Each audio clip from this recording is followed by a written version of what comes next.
Drone technology, is it a weapon you're using in your arsenal? It should be, and it probably will be in the future. Talking about drones and their usage in production agriculture with Johnny Verell here at Verell Farmers, Jackson, Tennessee. You know what? Drones came on the scene here a few years ago as a cool thing. Kind of a novelty, kind of a tool, but more toy, frankly. Auction companies would use them, put cameras on to like show you a property that's for sale. You want to maybe get some imagery for your farm for a promo thing. That's helpful. Then they start talking about crop scouting. I'm like, yeah, that's neat, but that's just a little better than driving by the field and looking out the window because you're still not really on the ground. Drones have come a long way, at least in the technology, but more importantly, how they are becoming a tool that you can use. So for us, we use it for many things. We can use smaller drones than this one to do stand counts in the season when you first plant to see where you are, your emergence. Then we got a drone like this that we're using for a lot of our research. So we use this drone on our farm to spray commercial acres on our farm. But also sometimes we'll use this drone just to do research plots. So we got data because it does GPS tracking, so we know exactly what product we put where. Yep. We can overlay that with the yield data and take that to harvest and see what it is. So it really just allows us to do a lot more smaller plots a lot faster versus doing a 120-foot boom on a sprayer and trying to clean the tank in and out. When we were looking at the drone yesterday and we're talking about setting this video, you said, all right, if I want to go out and do a 5 acres within a 100-acre field that we're doing this trial in this part of the field, I'd have to go out there with flags, and then I've got a 120-foot boom. You know, it's not as precise. This helps the precision, so when a person watches our trial results, we can be even more dialed in on what we're actually seeing. That's right. It just lets us get more and more data faster because, like I said, the sprayer is just such a big sprayer. We got a mud master out here in the field now where we've been doing plots that only does 20 foot. That's good, but it doesn't document anything. Everything's done by flags. Everything's done by markers. Whereas this thing right here, it's all digital. It goes straight on. This machine behind us is just for spraying. When you want to do like recon, you want to do scouting, you use a smaller drone? Yeah, smaller drone for that. And that's just got a camera on it, nothing else? That's it. Okay. So will we get to where this one has a camera on it and it knows, is it going to be, in a few years, this is going to be smart enough that it just goes out, flies around and sprays the pigweed infestations where you have them? I'm going to say anything's possible in the next few years, especially as fast as things doing. But, you know, one of the big things about drones, for what they can do and the cost on them, they're actually priced very good. You know, you need probably 2 or 3 drones on a farm to keep enough acres going in a day, but you can still get that many drones for a good price compared to a $500,000 sprayer today, too. All right, real quickly, you get your smartphone on you? Yeah. All right, pull out your smartphone. When was your first smartphone, Johnny? 15 years ago? Yeah, absolutely. All right, 15 years ago. So this is like your 4th one in 15 years? Yeah. How much better is this one than the first one? No comparison. Can we compare that to where drones might be going? But the cell signal's gone down. Yeah, right. The signal's no better. But seriously, can you do 3 times as much stuff on your phone as you did the first one you had? Absolutely. Is that what we're talking about? Yeah, I believe so. I think so too. All right, how much does this weigh? So this one here, you know, when it's full of water and a battery and everything, it's probably north of 80 pounds. Okay, so it's got an 8-gallon tank. That's 64 pounds right there, and it's got a few batteries. So how long can it go out and fly around? So you used it for a 5-acre plot. Is that about max? How we do it is if we go out, we're doing 2-gallon work. Every time it comes in, we swap batteries. It's got a suitcase battery. Literally, you just pick it up. You don't have to unplug it. It unplugs itself. Swap batteries, go on, put it right back on the charge. So you got 3 batteries. You never have to stop.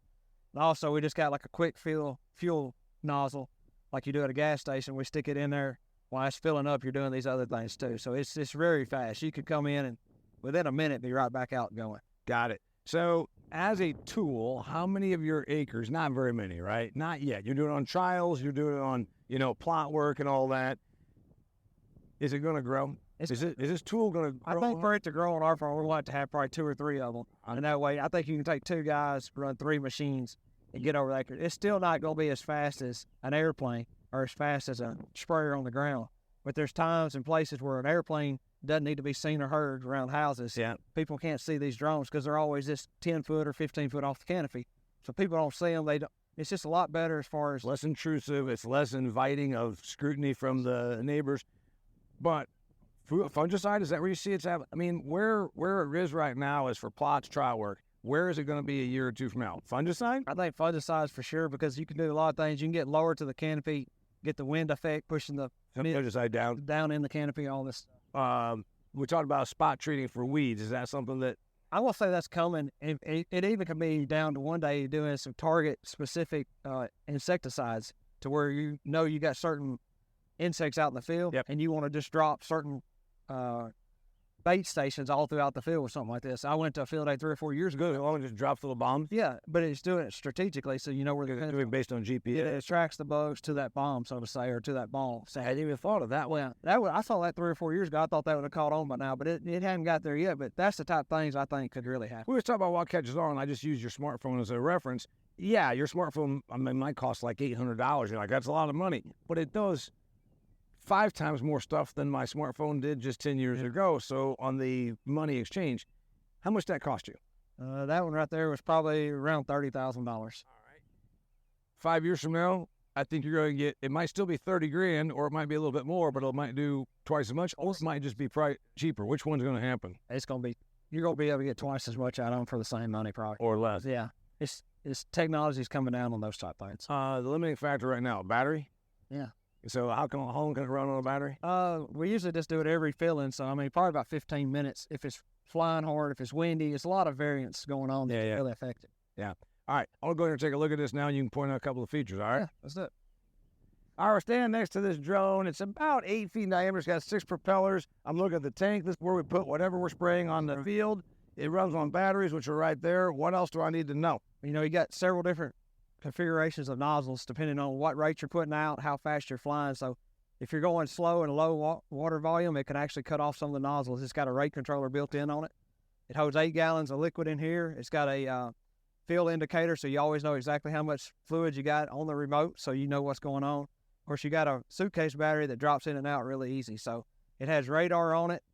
It can see everything in front, behind, and over it, which is a big deal. If it's going to run into a tree, does it just stop? It stops. Does it stop and fall down to the ground, or does it stop and hover? It stops and hovers, and you can actually do some settings where it actually try to avoid it, or you take control and go around the tree or something like that. You talked about the nozzles. I'm looking at them right here. This under this propeller, there's 2. Under that propeller, there are 4. Yeah. Is that something you customize, or the way it came? And that's the way it comes. And then depending on the density of the water we're spraying the product, we can go anywhere from say 20 foot to 30 foot patterns, depending on what you're doing. It all depending on how heavy the water is that you're putting out. So a lighter product, you can disperse 30 feet. That's right. You know, that's really not bad. You figure it was only 40 or so years ago. We sprayed with 40-foot booms with sprayers. So that's right.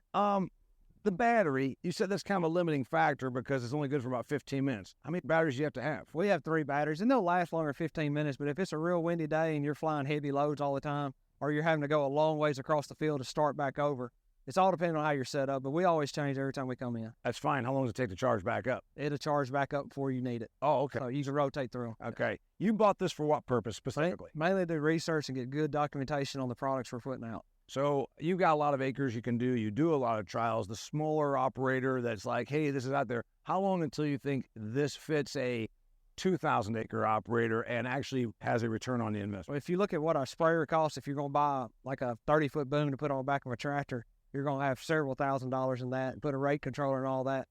You're not going to be a lot cheaper than you are here when it's all said and done, especially as versatile as this is, because you actually could take the tank out and put a dry additive hopper in there, so you can put out fertilize, cover crops, stuff like that too. You can do dry with this thing. And then the last one is, okay, for an operator that's maybe a specialty crop or a smaller acre operator, is there even a justification that you don't need a tractor to run it? You don't need a designated tractor to run it. Yeah. You're not knocking over the crop. Does that matter? I think it does. I mean, it just lets you put the product where you need it and do a limited amount of damage. You spoke before we hit record on this, where you see this having an application is if you're in a suburban area. That's right. Tell us about that. Well, you know, if you got residential neighborhoods, you got an airplane flying, people are always worried about what you're putting out. They think you're spraying, it could be cover crop, it could be a dry fertilizer, but they're going to call and worry about it. Well, this thing here allows you to stay 10, 15 foot off the canopy, below the tree lines. You don't have to raise up. I mean, it just keeps everything. It lets you do the application you need when you need to do it. Got it. Well, you and I both are of the same opinion. There's going to be more of these in the future. How many more are you going to have at Verell Farms 3 years from now when I come back and visit? We're allowed to have 2 or 3 by then. All right. He's Johnny Verell. My name is Damian Mason. We're talking about drone technology and making it work for your farming operation. He's doing it mostly for trials and research, but you know what? This is coming. Stay tuned for more great information about how you can use the latest technology for a return on investment on your farming operation, extremeag.farm.